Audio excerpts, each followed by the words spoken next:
What's up, everybody? We're back again on a regular scheduled episode of Ask Chad Grassy Logic. Today, I have a special guest with me, Duane Boise. Thank you so much for joining me. And also on the side, Gino is going to be chiming in a little bit more, so you guys will be able to hear his voice. He doesn't have a camera or anything yet, but well, I could. We could. I don't know if the budget's calling for it. But we'll see where that goes and everything. Something we're trying a little bit more. Let Gino kind of chime in, and also it kind of gives us a chance to get a little bit of research going on off camera, because he can do it while I'm sitting here, entertaining our guests. So and you all is listening to us as well. So Duane, thank you so much for joining me today. Today's going to be kind of a bit of a right at the throat kind of episode. It's going to be kind of a heavy conversation, I would think, but more or less we're going to be really reaming into the federal government. So without further ado, let's go ahead and start the episode. But Duane, before we get into like this whole thing, could you please give an introduction of yourself? Thanks, Duane Boise. I'm the president and CEO of three companies: MMJ International Holdings, which is filed for FDA 2 IND clinical trials, one in multiple sclerosis and the other one in orphan. The agency has awarded us a orphan designation for Huntington's disease.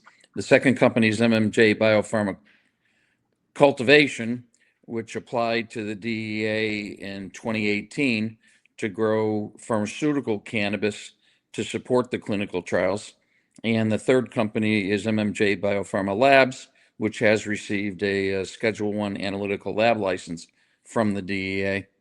So anyhow, have managed for the past 7 years these entities to the point where we are now, unfortunately. Yeah, the unfortunate part is, people are probably like, what the hell is he talking about? So we'll get to that part, and we'll figure out everything that he means. But thank you so much for the introduction. But before we, really dig in further, what really got you involved with cannabis in the first place? I guess we'll, revert back to a few years back. Well, initially, my father was in law enforcement for 40 years. He retired, in a sense, passed away, but both my parents passed away from Parkinson's disease. We're not studying Parkinson's because our focus is primary on orphan diseases. Orphan is a designation that the federal government, the FDA, gives you for a minority population that suffer from a particular chronic disease.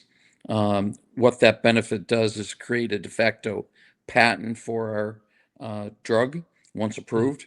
It gives us tax credits, and it gives us about $1 million to $2 million to offset the cost of doing the clinical trials. We also get expedited treatment through all our filings with the FDA, responses and so forth. Oh, nice. So, the kind of thank you for the background in that for sure. And all that. So, well, without, further ado, I guess, let's dig into it. Before we kind of confuse people though, can we kind of explain what the Schedule 1 licensing kind of does and means? Like I've explained it before on the show, but having someone who's, gone through the process themselves, it'd be better for you to explain it in better terms if I haven't used any better terms in the past. So there's two. The scheduling is per Congress under the Controlled Substance Act, and the DEA is to follow that Controlled Substance Act, and they put the most harmful drugs or addictive drugs in Schedule 1 and then Schedule 2 and so forth. On Schedule 1, the Controlled Substance Act is tied in with the United Nations Treaty, and it really dictates on what is required to get qualified to handle those schedules of drugs. In our case, we have a Schedule 1 analytical lab license, so the DEA has already acknowledged us, our team, the facility, and awarded us that designation in the lab, but refuses to do so in the cultivation. We speculate on why. We haven't gotten the answers yet, but we will. And you see, in our process, we started following the federal playbook of the schedules. And what the law says is if you're developing a pharmaceutical and you're working with the Food and Drug Administration to get drugs for chronic diseases, that the DEA has to expedite and give you priority over the approvals to get you through that system. It's right in their mission statement. Yeah. Obviously, they haven't abided by that because there's been 7 or 8 federal registrations issued, which we'll get into a little later. A lot of it is all arbitrary and independent because those other companies had no filings with the Food and Drug Administration to manufacture a drug, which was one of the criteria. Mm-hmm. And in our case, we had worked it from manufacture the drug. We're delivering the drug in a soft gelatin capsule. So if you think about it, we're taking specific extracts from specific marijuana cultivars and mixing that into the soft gelatin capsule for final dose delivery, which is the federal government's definition of a medicine, right? Final form API, active pharmaceutical ingredient in a dose form. And that's what we've created. We've worked for years on getting this process, and it entails a lot. How you grow the plant, the conditions, how you extract it, to develop the protocols, which we've done, to getting that product into the FDA under their guidelines. It's called the Botanical Drug Development, and that is like our Bible. And that's the federally legal way to do what this business is struggling to figure out. The states have fractioned off and gone out and done their own thing. Again, it's still federally illegal, right? But the government has turned a blind eye on that. In our case, we stuck into the FDA, the federally legal, and it's all about the development of a pharmaceutical. So that's the differentiation. Now, the Schedule 1 is the hardest because it has all sorts of, in some cases, ridiculous controls over who's handling it, who's getting it, the quantities. In our case, and we think why they're bucking up against us so hard, is when you do the analysis of number of pills to the patient through the clinical trial, I need the fill for that pills. And in order to get that fill, we had to calculate the amount of real estate we would need to grow X number of plants. If the FDA approves our drug, which we believe they will, I need 1 million square feet of marijuana with a federal license. There's nobody even doing clinical trials, let alone growing in the United States, even though they have the registration. And I think the most egregious, next to bright green, which as it appears is not so bright, Royal Emerald in Palm Desert, California.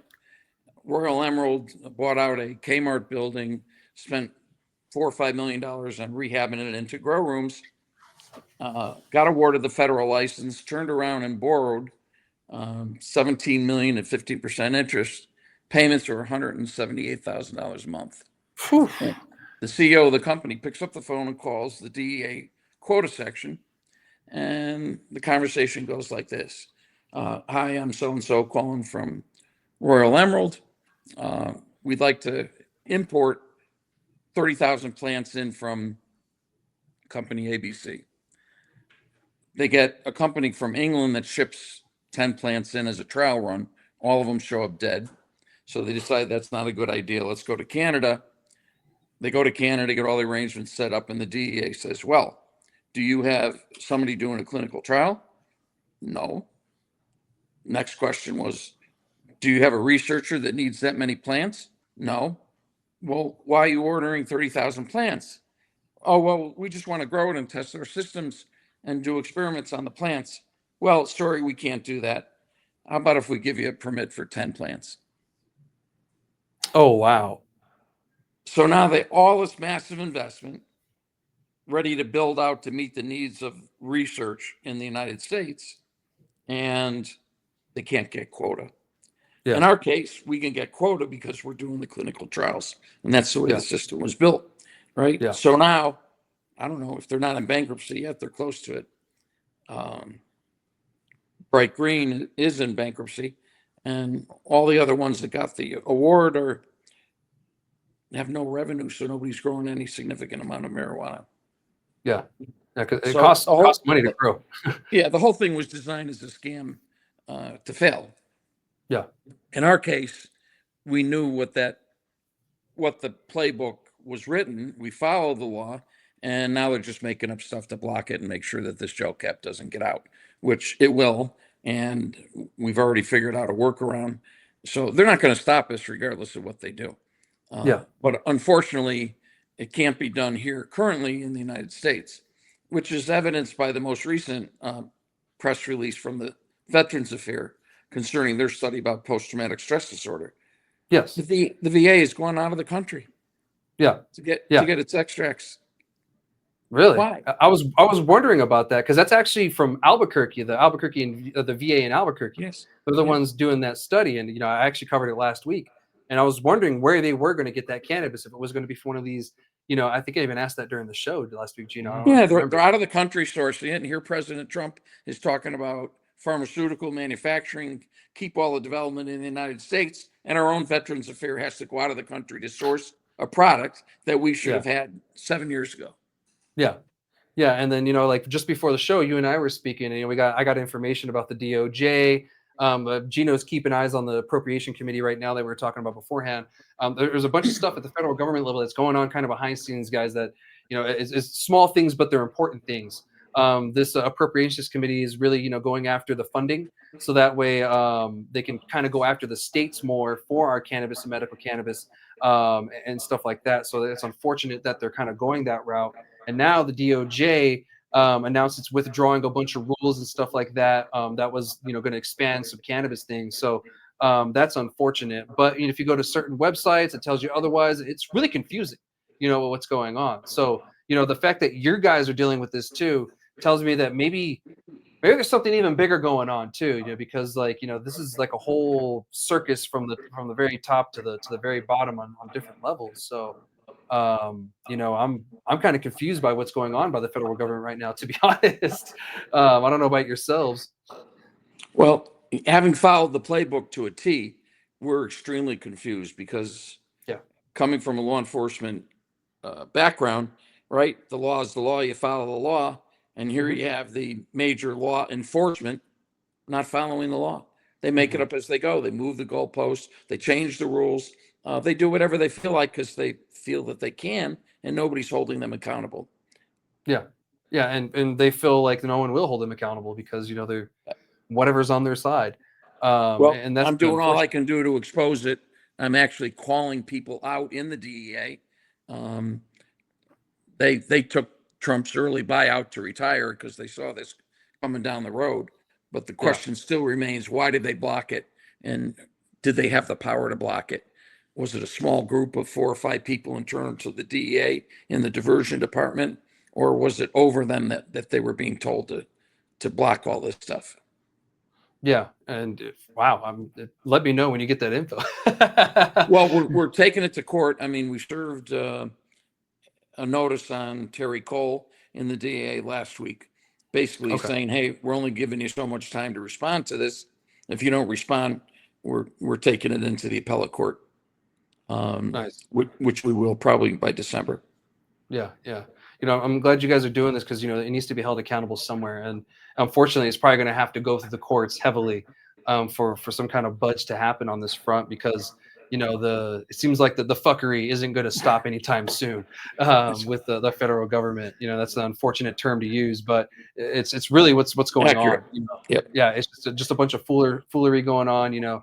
We have people really wanting to do great things with cannabis, either it be studies or trying to figure out medicines that come from it, and it's being blocked left and right. I can't say if this was going to be the same case with a different administration, but with the current one that's going on, this is the case, and that's the unfortunate part, and we have to call it out for what it is. And I hope that something comes from that court case, and I'll be keeping tabs, for sure, because I really want to kind of expand more on this story because no one's really covering this side of things of what I've noticed. When I dove down this rabbit hole a couple of weeks ago when I met Duane, I was like, why is there only like so many limited articles on this? And I found the article that led me to you, and I was like, there was a lot of information on this, and like, this sounds shady as shit. Like, why isn't this on anyone's radar yet? Like, this is kind of huge news.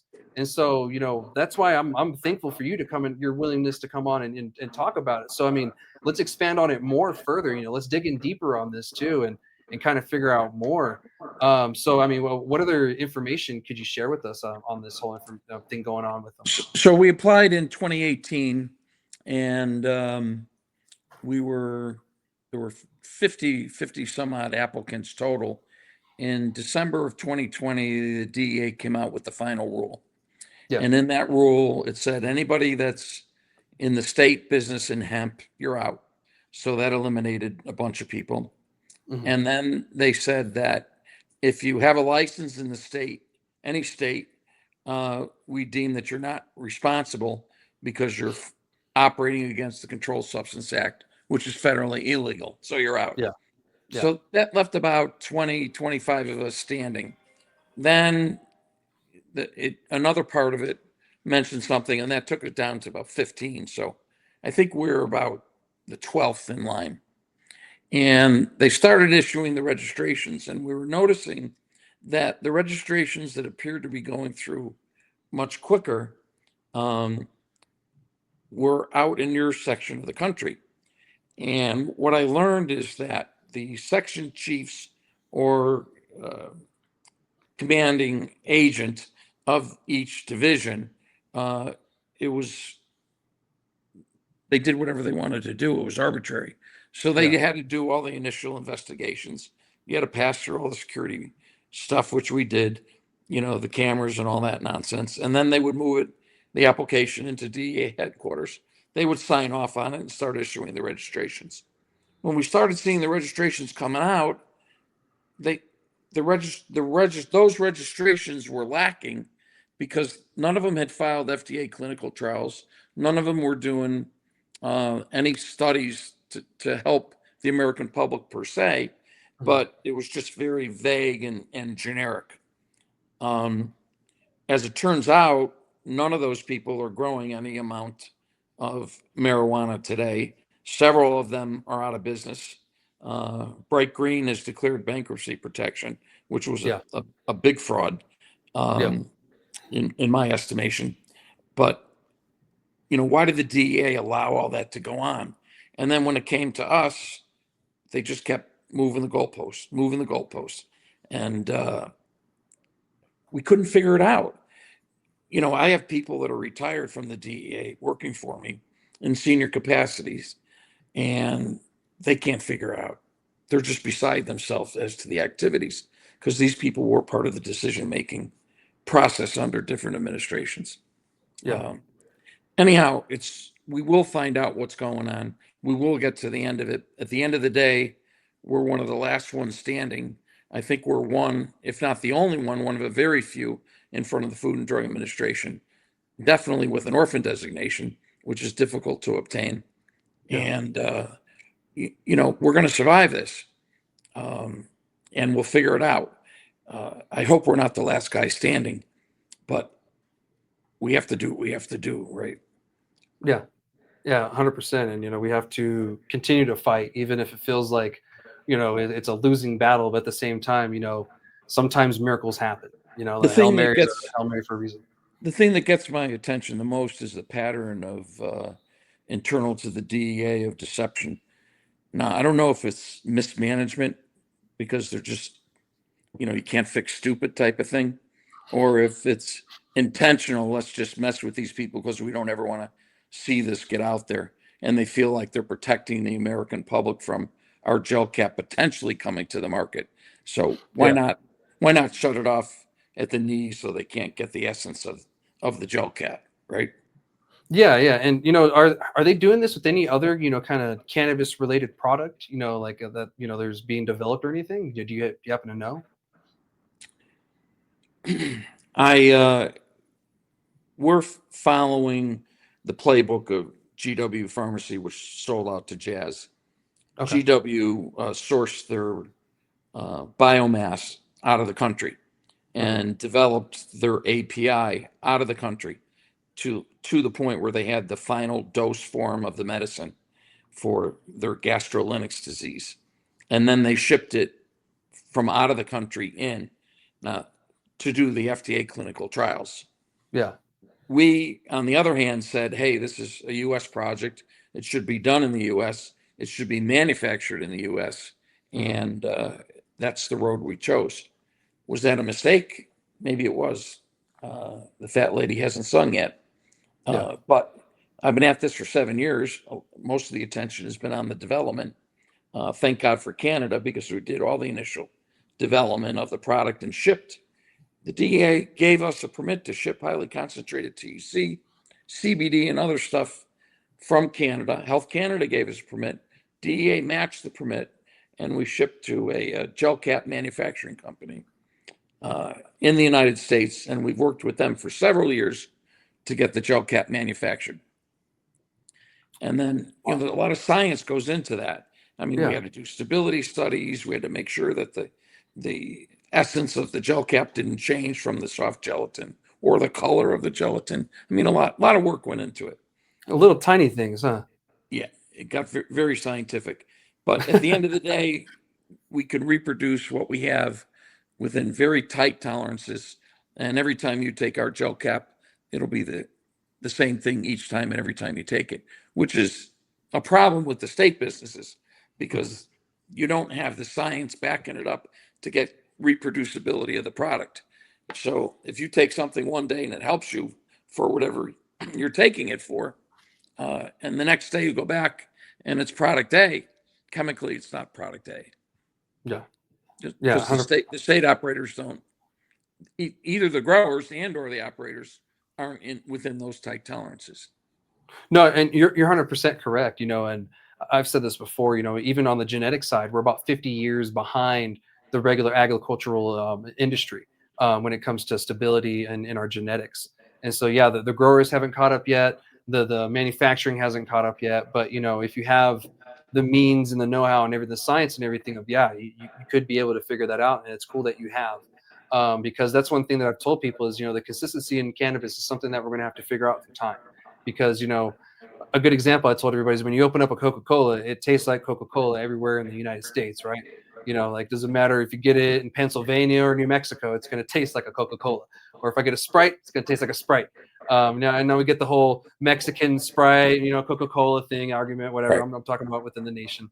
But the consistency is a lot better. There might be a little tiny difference, but the consistency is a lot better in that sense, because you're right. I can take a Jack Herrera from a dispensary across the street, and I can go to one downtown somewhere else. They're going to have two different cultivars of Jack Herrera. It's not going to be the exact same. So the fact that you guys have been able to do that is great. And the fact that the DEA is hindering this stuff now kind of worries me, because, is it just for a certain amount of people that they're doing this, a certain group of people that they're allowing to do this is really what it kind of feels like, because why wouldn't we allow more people to get into this? Because we need that innovation. You know what I mean? You need the different players in this to make it great.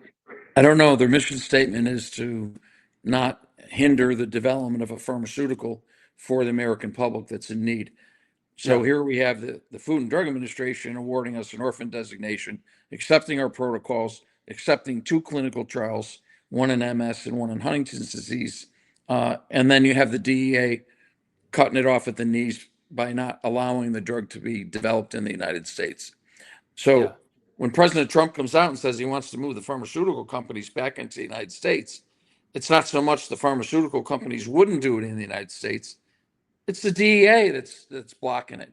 He's got to fix that bottleneck before the pharmaceutical business can get back here and prices can come down, and then we're in control over our own drug supply.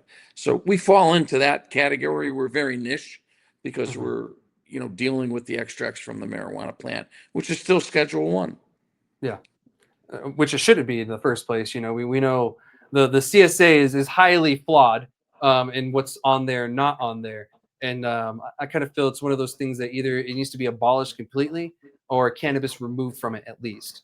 It's too deep, so they won't abolish it. And I don't.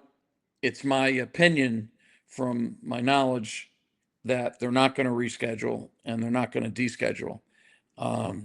If by chance it does go to a 3, it's still in the Controlled Substance Act, and that can be interpreted with a lot more ramifications serious against the state operators.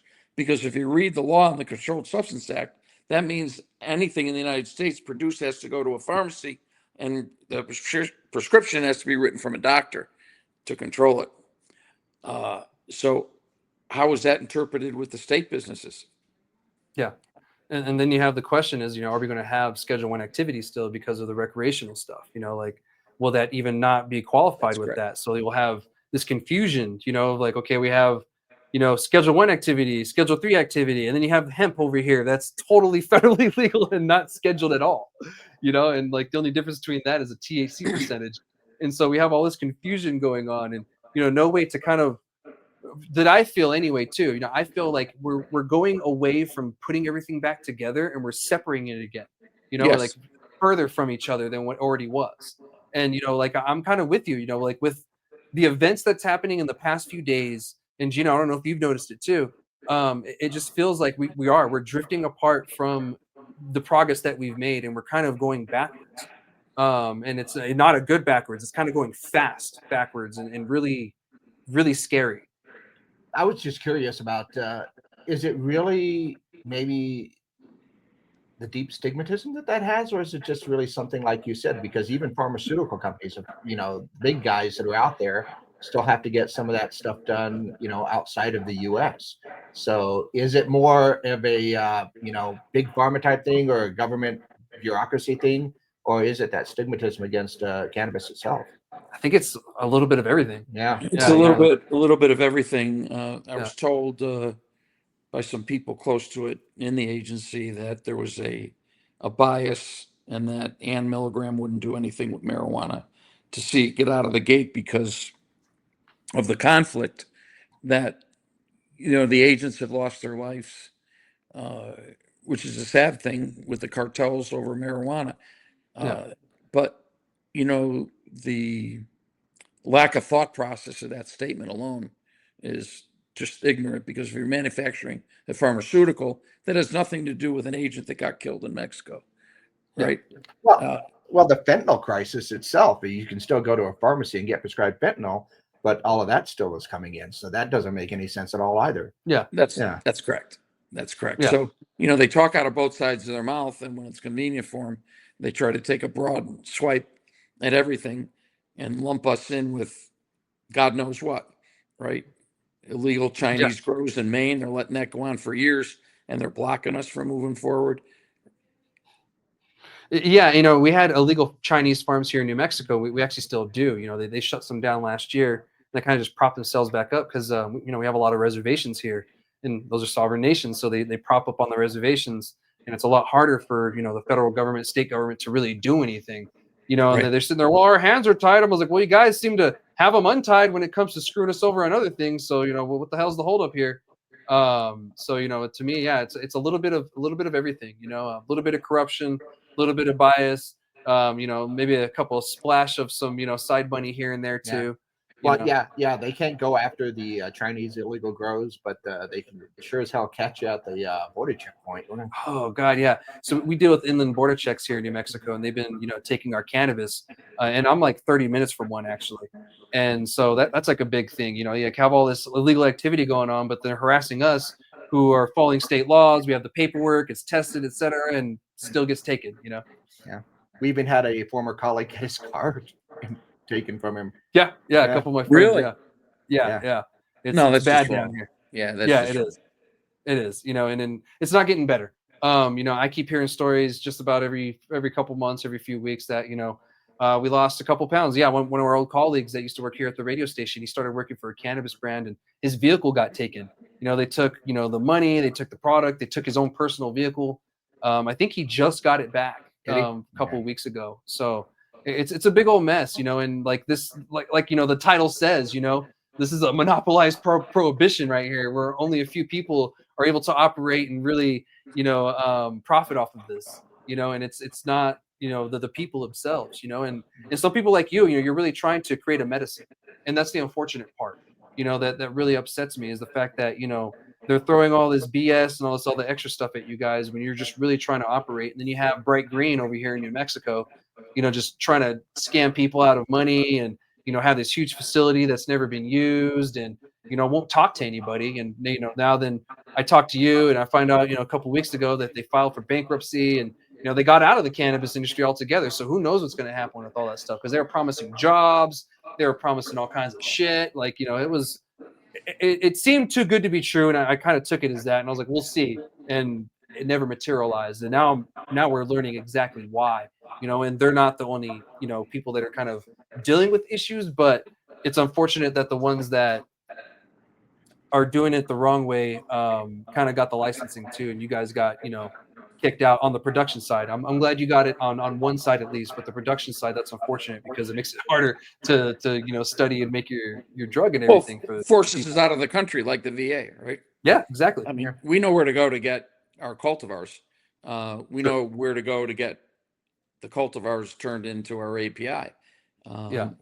and then bring it in as a final dose form. They can't stop us, right? Yeah. But why? I Yeah. don't get it. I don't either. Like eventually, you with enough fighting, yeah, you're going to be able to do it. But like, why? Yeah, like why are we doing all of this? Like, I am so confused. With the DOJ, what they're doing. The DEA, and they've been fucking around the whole time. And them doing their thing. Seemed like the only one who had a little bit of sense was HHS last year and FDA a little bit. But even then, like I can only count on them so much. Like and so far. So yeah, I'm just so confused. Like our federal government isn't making any sense right now when it comes to cannabis, and that's unfortunate to say, but I hope something else changes, and Duane, I hope more good news comes your way, and I hope that this process gets a little bit easier. But I also hope that you keep me updated as well what's going on. Sure. I got to say that the FDA has been working nicely with us. That's good. We've submitted a ton of research and development to them. They've come back with really smart questions, sincere, and we've answered everything that we could appropriately. Because we have the orphan designation, they have 30 days to respond back to us when we submit something to them. So in the development process, right now, as we sit there, we have what they call a CMC hold on us, which is a chemistry hold. And we have to clear up some of these questions in the manufacturing process, which we have and which we're capable. Nothing that they've asked us is unreasonable that would stop us from moving forward with the development of the soft gelatin capsule. That's great to hear. And I kind of figured the FDA would be a little encouraging. Yeah. The DEA, on the other hand, they don't talk much to the FDA, as I've learned. And their intentions are a little bit different.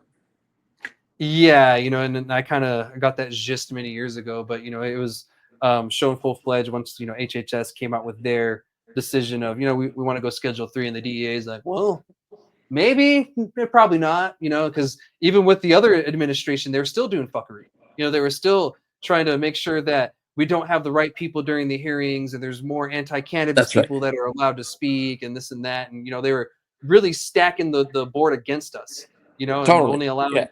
Well, they would do it for political reasons to make it look like they were advocating for it, but indeed they weren't. Yeah. And I kind of feel that's kind of what's been happening in the past few weeks. Is the pandering to the cannabis industry to kind of get us to calm down while all this other fuckery is going on behind the scenes. Including issues like what you're dealing with. That's gone under the radar completely, even through myself. What I can say is, if you've been following the rescheduling issue, they were forced into the administrative law judge court system, right? Yeah. And we did a bunch of research on that, and because they were issued a show cause order to us on why we think they should issue us the registration, and they started to go into it's a quasi court system, but where it's flawed is the administrative law judge works for the DEA, well, the DOJ for the DEA. Their offices are in the same building. When you get the judge to give a ruling, whether it's a yay or a nay, that ruling goes to the acting administrator of the Drug Enforcement Administration, which is Terry Cole. Yeah. And so the judge could rule yes in favor of rescheduling, go to Terry Cole, and he says, I don't like it, denied. Yeah. And now you're fighting different battles. So that whole process is unconstitutional. There was a case in the Security Exchange Commission, Jarsky versus SEC, and he took it all the way to the Supreme Court. And the Supreme Court basically said that it was a kangaroo court. They didn't have authority to do what they did, and that it denied Jarsky of his free right to a trial and independent judgment. So they reversed the whole SEC decision. We took that case and filed the same thing with the DEA and got the judge recused. filed a federal lawsuit against him in the state of Rhode Island. And then on a positive note, Pam Bondi came out and said, look, we agree with the Supreme Court, and we're not going to defend these constitutional challenges anymore, which means we won. Yeah. When she came out with that ruling, the federal judge in Rhode Island said, okay, I'm going to dismiss the case, but I'm not going to put an injunction against the DEA from pulling you back into that administrative law court. So very quickly, the attorney in there, Arati Haig, her name is, and she's got violations with the Bar Association in New Jersey, but yet she gets this job. And she starts filing motions in the administrative law court. When the Supreme Court has deemed that it's unconstitutional, the Attorney General says we're not defending the cases. She picks it up right away and tries to jam it through. The judge gets it. This is the same judge that's hearing the reschedule. I call him McLooney. And that's a good one. McLooney takes it, and they only heard half of the case, which was basically, hey, what date did you file? What happened? And we stipulated to all that. They didn't get into all the other particulars on our case. And he says, I'm going to reconsider this and rule in favor of the DEA. MMJ, you're out. Never hearing the case. Holy shit. And then retires. So now the DEA is without an that. administrative law judge. Yeah. Right? We're gutting the whole system, so it's unconstitutional. And we're sitting there waiting for the administrator to act on McLooney's ruling. Mm-hmm. So it's going to be very interesting. No, it is, because, I remember he retired during the whole process, and I didn't realize that was going on at the same time with it. Yeah, we were the last case.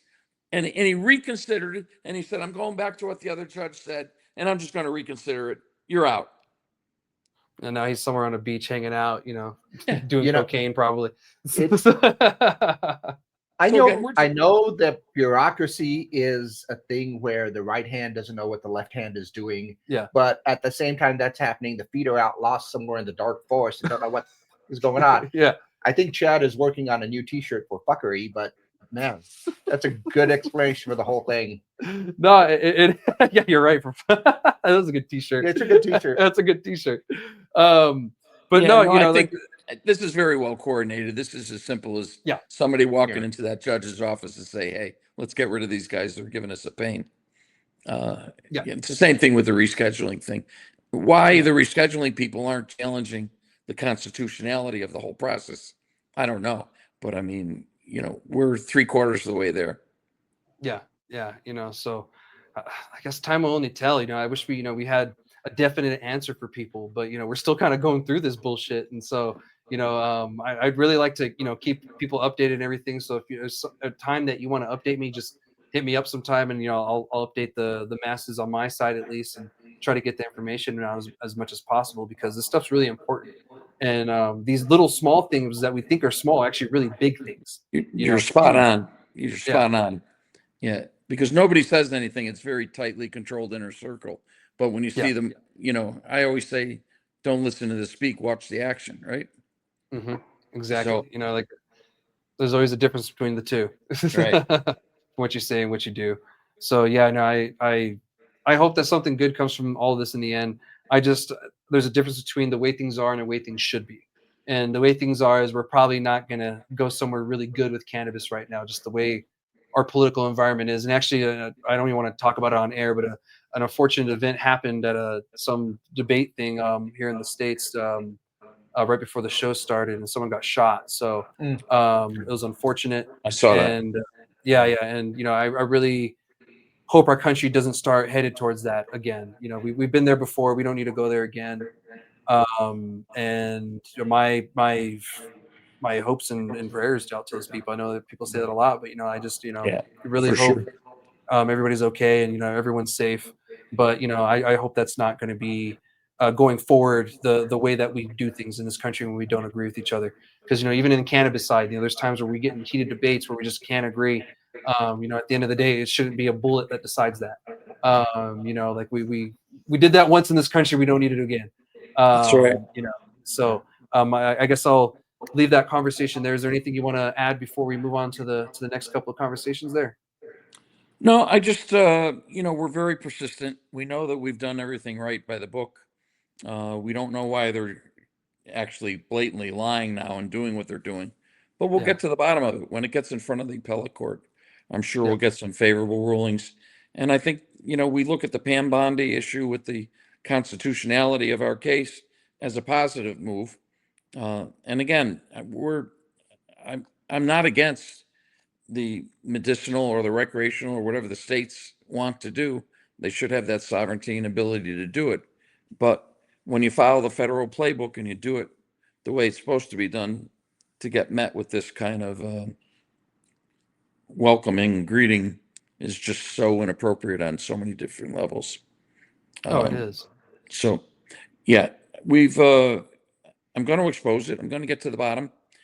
We think we know who the people were that were behind this, and we're going to expose it. And I thank you in advance for helping us in that cause. Well, thank you. You know, this what you guys are doing is going to help the industry nationwide. Essentially, this will break open a lot of things and hopefully get us right back on track where we need to be. Because it looks like a lot of shady shit's going on that isn't legal, and it's many things in different areas. And so if we can just get one area to say, hey, this fuckery is going on over here, we should probably check on what's going on over here. That's what I want to see. And I thank you for holding them accountable. Because not everybody's doing that in the cannabis industry, and they're fucking scared shitless of the government. And you guys are showing them that, fuck it, they're here for us, and they're not following their own rules and laws. Especially law enforcement.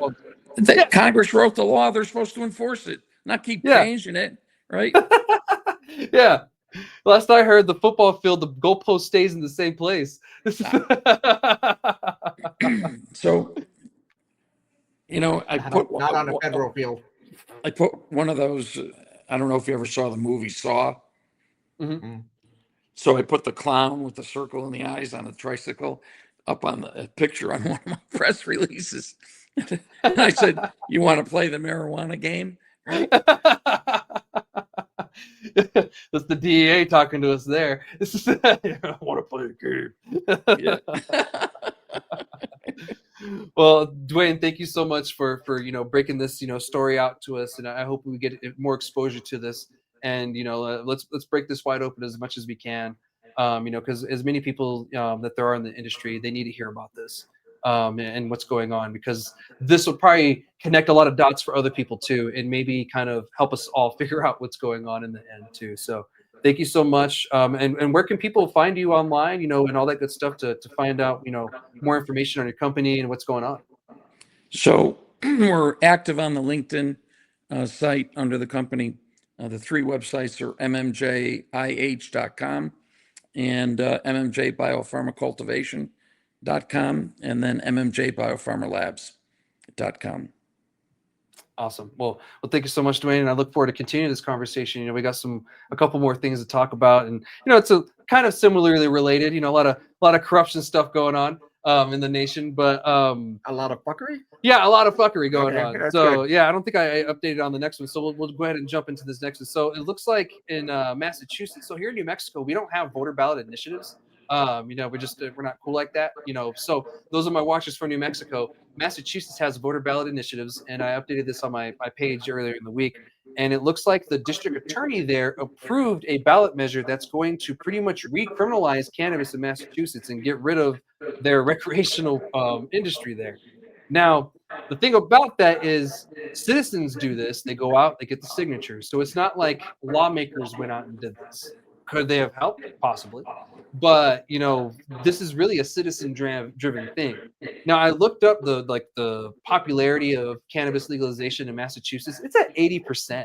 And right now, nationally, we're at 65%. And actually, before this episode, I followed various people around the nation on Instagram and stuff for the cannabis industry, and I have a cat from Massachusetts.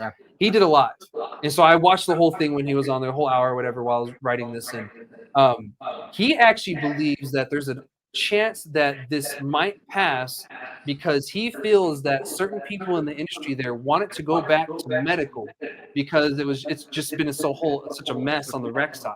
It's almost like a clean slate. It's like, I think it's better, blah, blah, blah. But they're missing a key component there, that there's a bunch of other people that don't want to go back and get their card, because if they do this, that makes medical only legal there. So there's people that don't want to get their card and deal with that hassle. They just want to use their cannabis and not get punished. Sure. And so I kind of feel those people are in the more of the majority than the people that are like, oh, yeah, let's go back, like whatever, blah, blah, blah. So I don't know. What are your guys' thoughts on this so far? I think it's very hard to kind of go back from something. I mean, once you've got something established, it would be hard to kind of go back on that. But the idea that in Massachusetts that they've got an 80% of the population in favor of what that is, it's kind of ridiculous that it even gets to the point that it's going to get to a ballot initiative. Yeah. It's like, how many people are going to be paying attention to go ahead and get that vote done? Well, it's like here in Las Cruces, we changed our city zoning to allow housing all over the city. And there was a group of people that really hated it. They're like, oh, this is socialism. And I was like, this is pure capitalism. This is, I was like, I don't know what you're talking about. And they tried to repeal it so it would go to us as citizens in the next election and we'd have to vote on it. Sure. And it was just a group of them. They didn't get enough signatures, of course, but that was something that they could do. So I feel it was just a bunch of people that just hate cannabis this much, and they grouped up with other people who hate cannabis that much, and maybe, who knows, maybe big alcohol's behind this too. I don't know. They were behind the Texas ban, so who knows? They probably could have partnered with these people to try to do that, because I mean, they have $1 billion industry in Massachusetts. It's a really big industry there. So I don't know. They've made their mistakes. Don't get me wrong. It's not perfect, just like every other state that's legalized it, even here in New Mexico. But I don't see a need to roll back to that, because all this will do is allow you to possess at home, and that's it. You won't even be able to grow it at home. Wow. So that kind of concerns me. But Duane, what do you think is going to happen with this? Well, we put a press release out on that, the incident about a month ago, and then your scenario came up. And what would happen there was that there were several dispensaries, growers that put product out that was contaminated. And they had sent it to the labs to get analytics done on it. And the state picked up random and found out that it was all fraud. Mm-hmm. When the knowledge that I have on the federal side, the DEA is supposed to control Schedule I substances, which marijuana is, and they're supposed to protect the population of the United States from poisoning and drugs and so forth. It's their mandate. They should have stepped into the state of Massachusetts and either made arrests or tightened that up to the point where the general population couldn't be poisoned with carcinogenic materials, with pesticides. So these bigger issues are there. And you have great hypocrisy. So to answer your question, I don't know what's going to happen. But why didn't the DEA step in? Because it's a Schedule I substance and they were harming people. It's no different from what fentanyl is doing to kill people, or the poisonings, right? Why didn't they stop? They're involved now in Maine with all these Chinese illegal grows, right? So they're stepping up the activity there. Mm-hmm. You're still blocking a legitimate company trying to manufacture a pharmaceutical. You got a massive poisoning and fraud in the state of Massachusetts. Where's the federal agency? Mm-hmm. This is their mandate. Yeah. Why didn't they step in there? Are they afraid of the marijuana issue and the sovereignty of the state? But the state's still poisoning all their population. Yeah. It's really a federal issue. And where's the FDA? None of that stuff has been FDA approved. Some of them are making fraudulent medical claims without doing clinical trials. These are the bigger issues, right? Mm-hmm. Whether it goes away or doesn't, or what happens, the public is behind to have something happen in a positive way. But Massachusetts has got so many issues that they haven't addressed. And the federal government just sits by blindly and lets that happen. But yet they'll allow a bright green to come out and create $1 billion scam. Yeah. Yeah. That is crazy. They never put a plant in the ground. No, never. I talked to the mayor. I had him on the show, of grants, a few weeks back, and he was like, I had people go and try to look over their fence. There's nothing there. There's not one plant's growing. This company hires a law firm out of Chicago. I don't want to mention any names. The law firm fronts them $2.5 million to take the company public, gets them on the stock exchange. The stock goes from 50 cents, thereabouts, pennies, to $68 within 3 weeks. They create $1 billion valuation. At what point was their representation fraud? These people never grew one plant. Yeah. This was just off of the DEA registration. Yeah. And then they got kicked off the stock market. They're out of the stock market. Where's the SEC on that one? Huh? So where's the SEC on that one? Well, I get actually I'm seeing some things filing in the federal system that they're involved now. They're involved in the bankruptcy. I mean, where did all that money go? How many people got burnt? Right? How could you make these statements? I mean, there's a thing is a looking forward statement. We all understand that, right? Mm-hmm. But at what point does looking forward become fraud? Yeah. They knew they never grew a plant. They knew they didn't have that science. Yeah.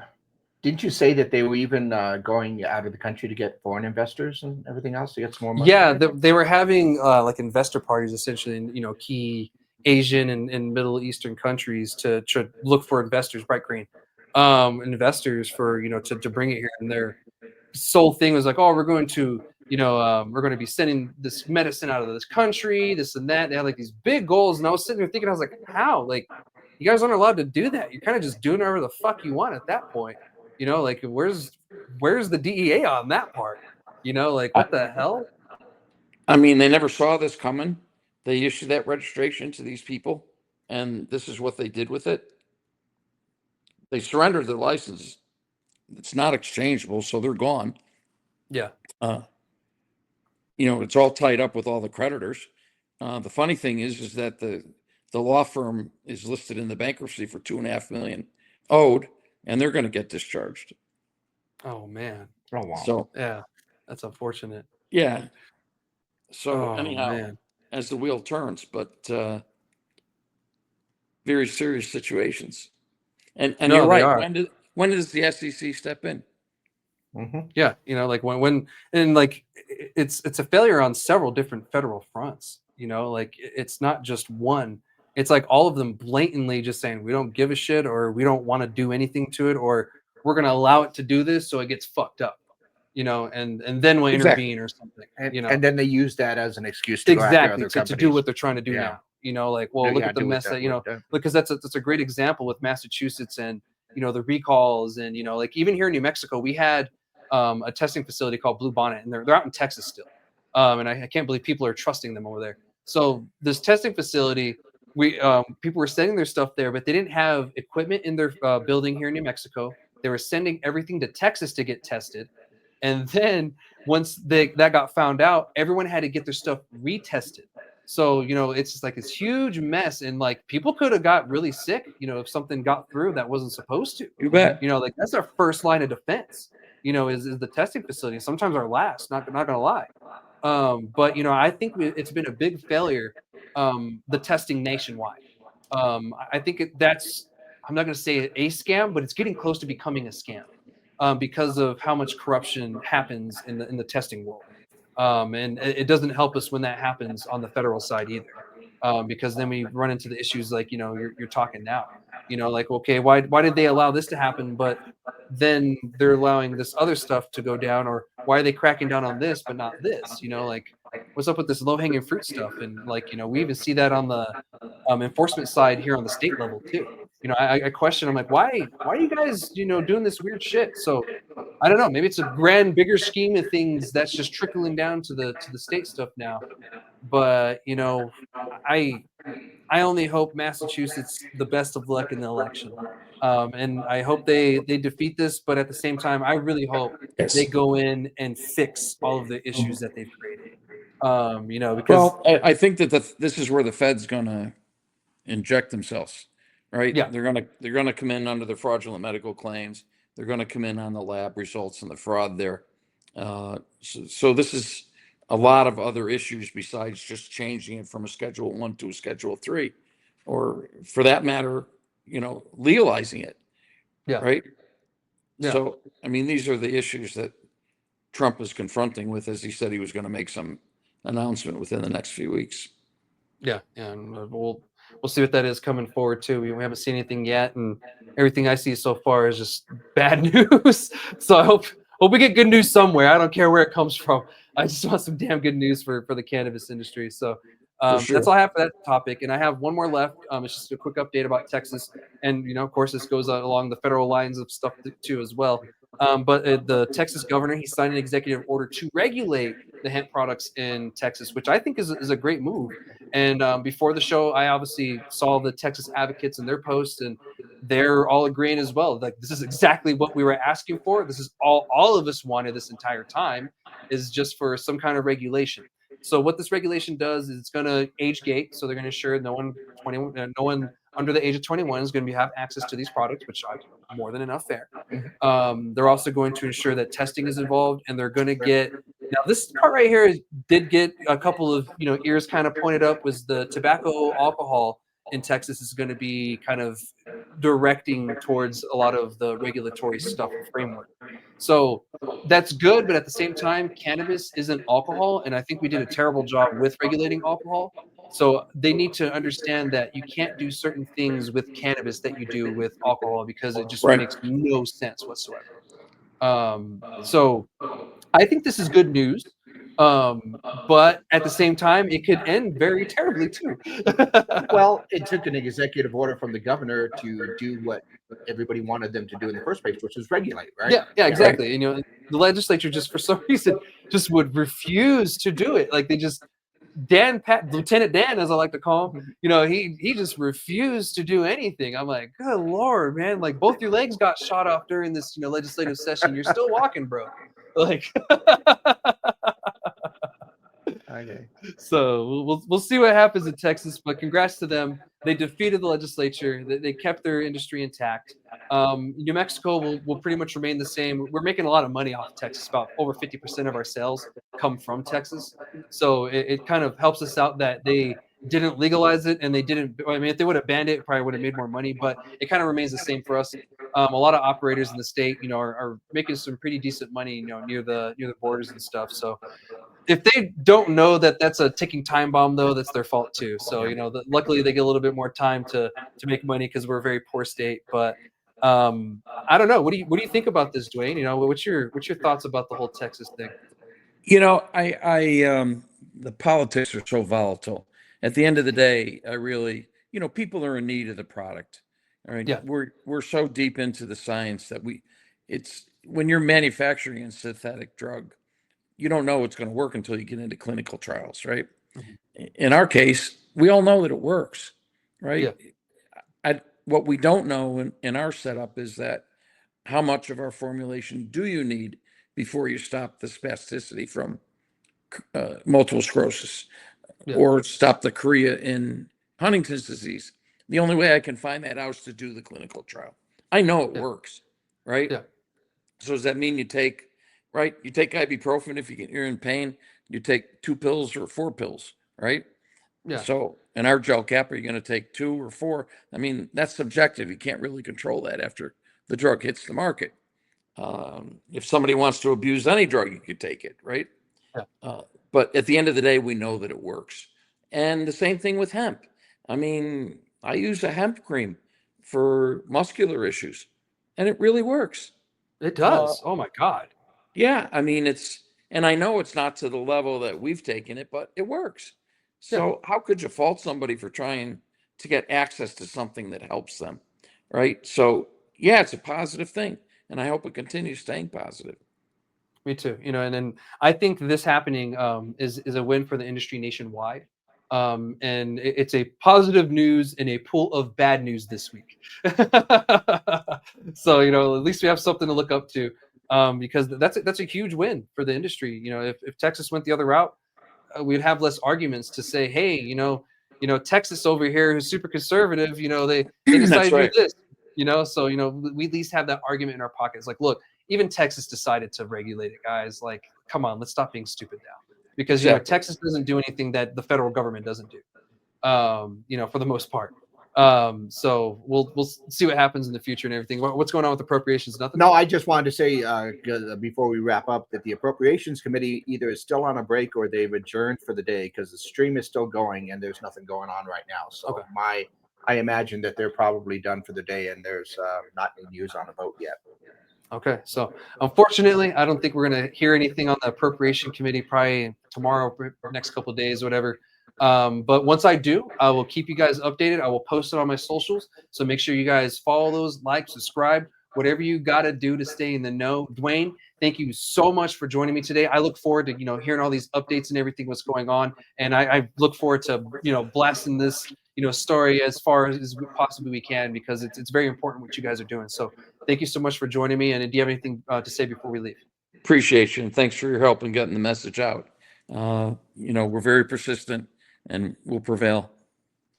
100%, man. And we're going to keep fighting for cannabis because we're cannabis warriors. So, Gino, you got anything for head out? No. No?